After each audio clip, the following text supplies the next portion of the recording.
değerli sanatkarımızı Galip Məmmədov'u bir güzel alkışlayaq. El çalan eller var olsun diye.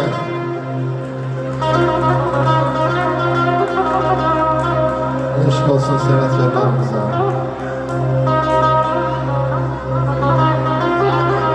Çok sağ olun. Sakit olun.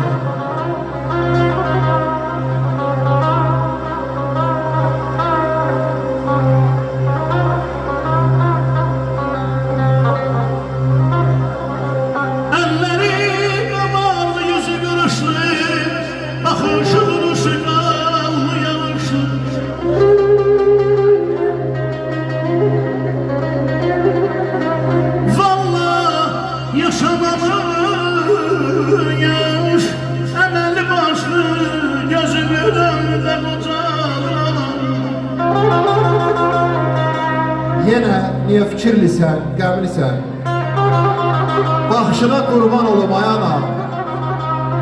Bəstələnib dodağıma, dilimə axışına qurban olum ayana. Bəstə elmi məğlur durduğum, çırpındığım hey özünü yorduğum.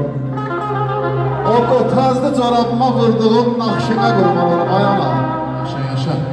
Alqayla al bayrağı eləsən, bir dayaqsan obaya sen eləsən, bu dünyaya sülh səadət diləsən, alqışına qurban olum ayana, alqışına qurban olum ayana.